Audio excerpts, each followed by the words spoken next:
धन्यवाद सभापति महोदय, आपने मुझे इस महत्वपूर्ण बिल पे चर्चा करने का जो मौका दिया, मैं इसके लिए आपका आभार हूं। सभापति महोदय, आज भारत के इतिहास में वो दिन है,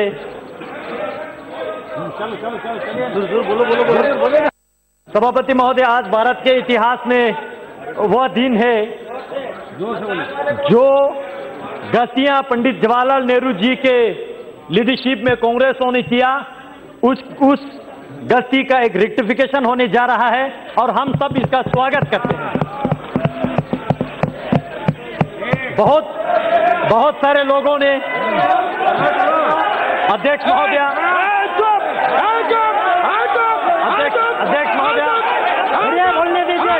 बोलने दीजिए, आप लोगों का मैंने सुना, बहुत बोला आप लोगों ने बोला, बैठिए, बोलने दीजिए, सुनने की क्षमता रखिए, सुनने की क्षमता रखिए। अध्यक्ष जी, बैठिए, आप भी बैठ जाइए, प्लीज बैठ जाइए, आप भी बैठ जाइए, बोलने दीजिए। अध्यक्ष जी, हाँ बोलिए। पूरे चर्चा को मैं अच्छी तरह से सुन रहा था और बहुत लोगों ने, मुझे खुशी हुआ, बहुत लोगों ने लद्दाख, लेह, करगिल के जिक्र किया, लेकिन मैं जानना चाहता हूं क्या वाकई वो लद्दाख जानते हैं ये लोग? आज तक बीते 71 साल, 7 डेकेड्स लद्दाख को बिल्कुल अपनाया नहीं, बिल्कुल फेंक के रखा वहां पे और वक्तव्य दिया इसी सदन में, वो जमीन है का टुकड़ा है जहां पे एक तिनका का घास नहीं उगते हैं। ऐसे वक्तव्य देने वाले क्या लद्दाख को समझते हैं? क्या लद्दाख के विशेष संस्कृति को जानते हैं? क्या लद्दाख के भाषा को जानते हैं? क्या लद्दाख के रहन सहन, खान पान, वहां के ज्योग्राफिकल कंडीशन, क्लाइमेटिक कंडीशन, जो दुर्गम क्षेत्र है, क्या वो जानते हैं या खाली किताबें पढ़ के बोल रहे हैं? अध्यक्ष महोदय, लद्दाख ने पिछले 71 ईयर यूटी के लिए संघर्ष किया। हम भारत देश के अटूट अंग बनना चाहते थे। 1948 में 4 तारीख को पहला ज्ञापन लद्दाख बुद्धिस्ट एसोसिएशन के तब के प्रेसिडेंट ने पंडित जवाहरलाल नेहरू जी को दिया था, तब के प्रधानमंत्री जी को। कहा कि लद्दाख को या तो आप सेंट्रली एडमिनिस्ट्रेटिव ऐसा कुछ बनाइए, या नेफा टाइप बनाइए, या ईस्ट पंजाब के साथ रखिए, लेकिन किसी भी कंडीशन में हमें कश्मीर के साथ मत रखिए, यह हमने कहा था। लेकिन जिनका सरकार था उन्होंने हमारे सुनवाई नहीं किया, जानने की कोशिश तक नहीं किया, और कश्मीर के नीचे आज तक हमारा डेवलपमेंट, हमारा पॉलिटिकल एस्पिरेशन, हमारा पहचान, हमारा भाषा लुप्त अगर हुआ है तो ये आर्टिकल 370 और कांग्रेस पार्टी जिम्मेवार है। अध्यक्ष जी, मैं डॉक्टर श्यामा प्रसाद मुखर्जी जैसे वीरों का, कुशोक बाकुला रिम्पोची जैसे महान व्यक्तियों का, थुप्तान सेवांग जैसे, जिन्होंने लद्दाख को यह दिशा दिया कि हमें भारत के साथ रहना है, भारत के जयकार करना है, अपने देश के लिए मत मिटने के लिए तैयार रहना है। और आज तक बहुत सारे यहां पे हिस्ट्री का रेफरेंस दे रहा था, मैं याद दिलाना चाहूंगा, चाहे 1965 के वार हो, 1971 का हो, या 1999 का हो, या 1948 के कबीले हमला का हो, इतिहास चेक करके देखिए, लद्दाख ने हमेशा बलिदान दिया, हमेशा देश के लिए मर मिटने के लिए तैयार रहा। लेकिन दुर्भाग्य की बात है, आज यहां पे मेरे साथी कश्मीर के ऑनरेबल मेंबर पूछ रहे थे, धारा 370 हटने से क्या खोएंगे? मैं एक चीज जरूर कहना चाहूंगा, एक चीज जरूर खोएंगे वहां, 2 परिवार का रोजी रोटी खोएंगे और कुछ नहीं खोएंगे। सिर्फ 2 परिवार का रोजी रोटी खोएंगे और कश्मीर के भविष्य उज्जवल होने वाला है। सभापति महोदय कारगिल के जिक्र कर रहा था यहां पे और सदन को मिसलीड करने की कोशिश कर रहा था। मैं कारगिल से चुन के आता हूं, मैं गर्व से कहता हूं कारगिल वालों ने यूटी के लिए वोट दिया है।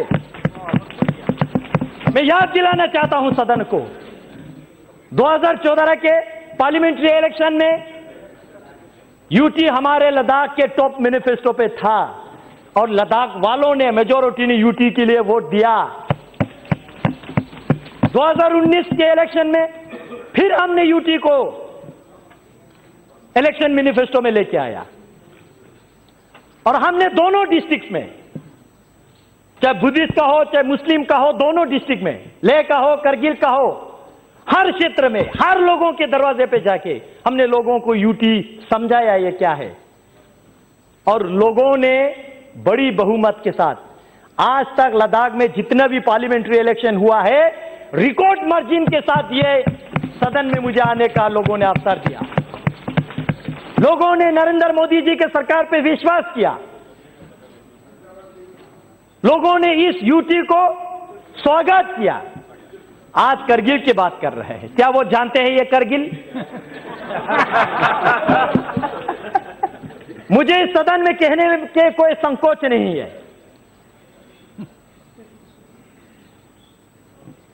तब के गृह मंत्री माननीय राजनाथ सिंह जी अब ले पधारे थे। All party parliamentary delegation Jammu गए थे, कश्मीर गए थे और आप ले आए थे तब के होम सेक्रेटरी के साथ। पूरे लद्दाख के हर पॉलिटिकल पार्टीज के, बीजेपी, कांग्रेस, पीडीपी, एनसी लेके, मैं कश्मीर की बात नहीं कर रहा हूं, वहां अलग वातावरण है, मैं लेके बात कर रहा हूं, और साथ ही साथ हर रिलीजियस ऑर्गेनाइजेशन के, चाहे लद्दाख बुद्धिस्ट एसोसिएशन हो, अंजुमन इमामिया एसोसिएशन हो, या मोनुल इस्लाम हो, क्रिश्चियन एसोसिएशन हो, हिंदू महासभा हो, सब ने एक ही आवाज में कहा कि हमें यूटी चाहिए। राजनाथ सिंह जी पूछ रहे थे और क्या चाहिए बोलो, और हमने कहा और कुछ नहीं चाहिए, सिर्फ यूटी चाहिए। हमने ये कहा था। आज अध्यक्ष जी सुनने की क्षमता रखिए, सुनने की क्षमता रखिए, अभी तो टीलर है, सुनने की क्षमता रखिए। अध्यक्ष जी, लेकिन उस वक्त एक दुर्घटना हमारे साथ घटी, आज मैं इस सदन को अवगत करना चाहूंगा। तब के ले में आपके एनसी के डिस्ट्रिक्ट प्रेसिडेंट, पीडीपी के डिस्ट्रिक्ट प्रेसिडेंट, जिन्होंने यूटी के मेमोरेंडम को साइन किया, उन लोगों को आपके कश्मीर के एनसी और पीडीपी ने वहां से प्रेस रिलीज जारी करके अपने पार्टी से बाहर निकाल दिया। आज डेमोक्रेसी की बात कर रही है लोग, लोकतंत्र की बात कर रहे हैं। क्या वो थे आपका लोकतंत्र? लोगों का आवाज बंद करना, दबे कुचाले रखना, ये आपका लोकतंत्र था क्या? अध्यक्ष जी,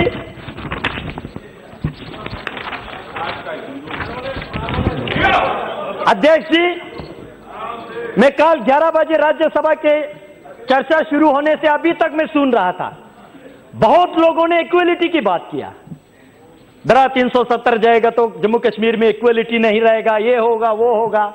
मैं सदन से पूछना चाहता हूं, आपके माध्यम से इस सदन में मैं उनको पूछना चाहता हूं जो ऐसा वक्तव्य देते हैं।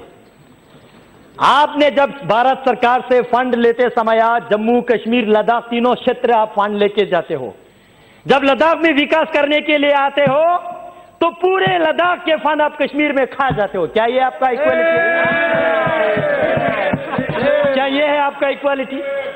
जम्मू कश्मीर में 2 कैपिटल है, एक समर कैपिटल और एक विंटर कैपिटल। मैं पर्टिकुलरली मेंशन करके मैं आपको कह रहा हूं, दोनों वहां पे सिविल सेक्रेटरीट है। आप डेटा खोल के देखिए, उस सिविल सेक्रेटरीट में लद्दाख के कितना मुलाजिम है। क्या यह है आपका इक्वालिटी? अगर आप 1000 एम्प्लॉयज क्रिएट करते हो, जॉब क्रिएट करते हो, जम्मू वाले तो खैर लाट झगड़ के कुछ ले लेते हैं, लेकिन लद्दाख वालों को 10 नौकरियां भी आप नहीं देते। क्या यह है आपका इक्वालिटी? हसनैन मसूदी जी यूनिवर्सिटीज की बात कर रहे थे। मैं उनके साथ कांग्रेस वालों को याद दिलाना चाहता हूं। मैं कांग्रेस वालों को याद दिलाना चाहता हूं, आपने 2011 में कश्मीर में आपने एक सेंट्रल यूनिवर्सिटी दिया, जम्मू में एक सेंट्रल यूनिवर्सिटी दिया। जम्मू वालों ने लाट झगड़ के दिया नहीं, लाट झगड़ के लिया। लेकिन उस वक्त मैं स्टूडेंट यूनियन का लीडर था। हमने जम्मू में जितने पढ़ाई करने वाले स्टूडेंट को रोड पे लाके इनके खिलाफ काले पट्टी बांध के हमने सेंट्रल यूनिवर्सिटी का मांग किया। लद्दाख में एक भी हायर एजुकेशन के इंस्टीट्यूशन इन्होंने नहीं दिया। क्या यह है आपका इक्वालिटी? यह है आपका इक्वालिटी? हाल ही में यूनिवर्सिटी दिया तो नरेंद्र मोदी जी ने दिया।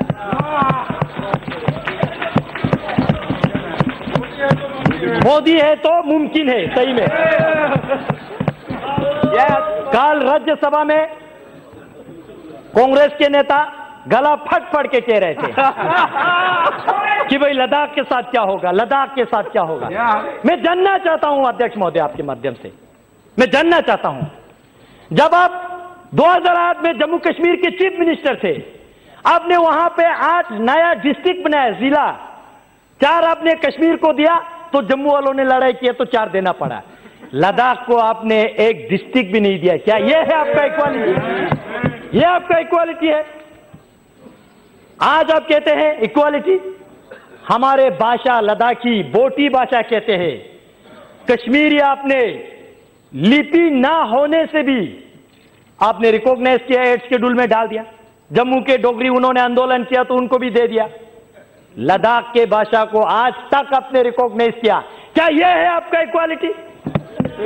अध्यक्ष जी, सेक्युलरिज्म और डेमोग्राफी की बात किया जा रहा है यहां पे। मैं जानना चाहता हूं, जिस कश्मीरी पंडितों को आपने इस धारा 370 के मिसयूज करते हुए लात मार के रातों रात निकाल दिया, क्या यह है आपका सेक्युलरिज्म? यह है आपका सेक्युलरिज्म?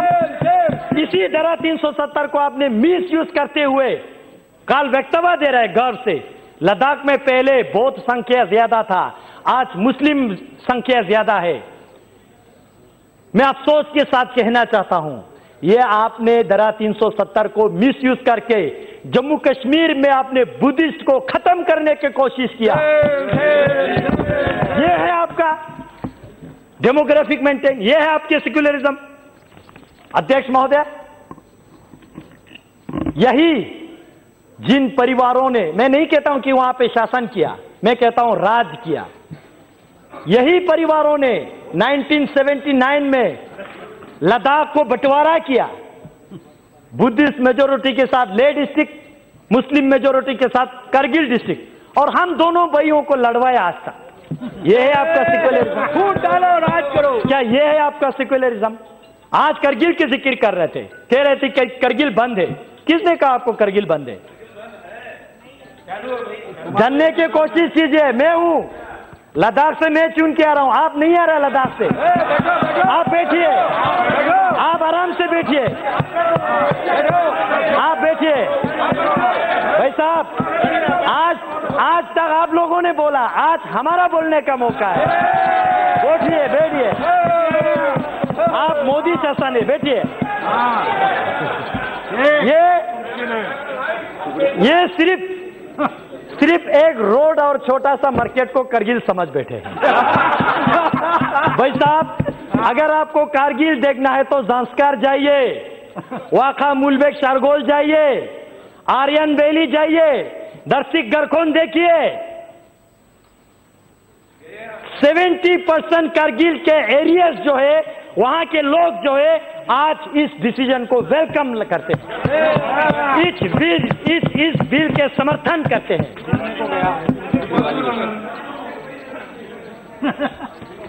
अध्यक्ष जी, आज ये वही वक्तव्य दे रहा है। अध्यक्ष जी सुनिए, मौका दीजिए, बोलने की क्षमता रखिए। मैं आपकी तरह किताबें पढ़ के नहीं आता हूं, लेकिन ग्राउंड की रियलिटी महसूस करके। अध्यक्ष जी, कारगिल में जो अभी कह रहा है, ये इन्होंने फोन करके करवा रहा है। उनको भी नहीं पता है वो लोग क्या कर रहे हैं। उनको अपने भविष्य के लिए सोचना चाहिए, इनके जबान पे नहीं जाना चाहिए। ये अपने मुफ्त के लिए, अपने हित के लिए किसी को भी ना चाहेंगे। अध्यक्ष जी, और हीरो अध्यक्ष महोदय, बैठिए, सुनने की क्षमता रखिए। अध्यक्ष जी, आज से 66 वर्ष पहले जनसंघ के संस्थापक डॉक्टर श्यामा प्रसाद मुखर्जी ने 1953 में जो उन्होंने संघर्ष लिया, एक देश में 2 विधान, 2 निशान और 2 प्रधान, नहीं चलेगा। और इसी के संकल्प में मैं गर्व के साथ कहता हूं, इनको नहीं पता लद्दाख वालों ने अभी क्या किया आज तक। 2011 में आज ये कह रहे कि हमारा झंडा जा रहा है। भाई साहब, आपका झंडा तो लद्दाख वालों ने 2011 में नकारा है। लद्दाख ऑटोनमस हिल डेवलपमेंट काउंसिल ने रेजोल्यूशन पास किया 2011 में। जम्मू कश्मीर के जो झंडा लद्दाख ऑटोनमस हिल डेवलपमेंट काउंसिल की चेयरमैन, एग्जीक्यूटिव काउंसलर, जो कैबिनेट और डिप्टी मिनिस्टर के रैंक के होते, उनको उनके गाड़ी को लगता था। हमने उस झंडा को नकारा, हमने नेशनल एम्ब्लेम वाला वहां पे लगाया, क्योंकि हम भारत देश का अटूट अंग बनना चाहते हैं। यह है लद्दाख, क्योंकि हम मानते हैं आन देश की शान, देश की हम संतान है। 3 रंगों से रंग तिरंगा अपनी ये पहचान।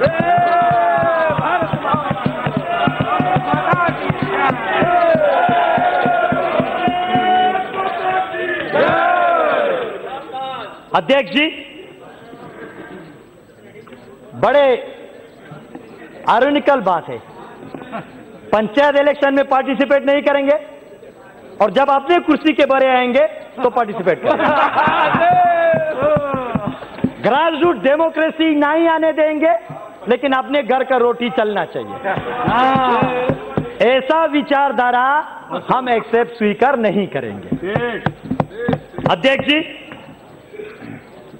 जो कुछ लोग, जो मैं बार बार 2 परिवार की जिक्र कर रहा हूं, ये परिवारें जो है कश्मीर के मुद्दा जो डिंडोरा पीट रहा है, वो समाधान चाहने वालों में से नहीं है। They are the parts of problem. वो इस प्रॉब्लम का, इस समस्या का पार्ट बन चुके हैं, अंग बन चुके हैं। नशे में है वो आज भी समझ रहे कि कश्मीर तो मेरा बाप का जागीर है। नहीं है। अध्यक्ष जी, मैं अंत में इसको कंक्लूड करने से पहले मैं भारत सरकार को धन्यवाद देना चाहता हूं। श्री नरेंद्र मोदी जी को, गृह मंत्री जी माननीय अमित शाह जी को और पूरे सहयोगी दल को, और जिनका दल नहीं है लेकिन इस बिल के फेवर में आने वाले हैं, उन लोगों को भी मैं पूरे लद्दाख के निवासियों की ओर से धन्यवाद देना चाहता हूं, क्योंकि आज पहली बार इस भारत के इतिहास में लद्दाखियों के सेंटिमेंट को, एस्पिरेशन को सुना जा रहा है। उस लद्दाख के जो चीन के साथ, पाकिस्तान के साथ सीमाएं लगते हैं, उस लद्दाख के महत्वपूर्ण को समझ रहे हैं। इस सरकार में इस बिल को हम वेलकम करते हैं और हम एक अंत में, जो लोग अभी तक कंफ्यूज में, उनको एक रिक्वेस्ट छोटा सा करना है। देश के लिए प्यार है तो जताया करो, देश के लिए प्यार है तो जताया करो, किसी का इंतजार मत करो, गर्व से बोलो जय हिंद। अभिमान से कहो भारतीय है हम, स्वाभिमान से कहो भारत माता की जय, और वर्तमान में करो इस बिल का समर्थन। बहुत बहुत धन्यवाद अध्यक्ष।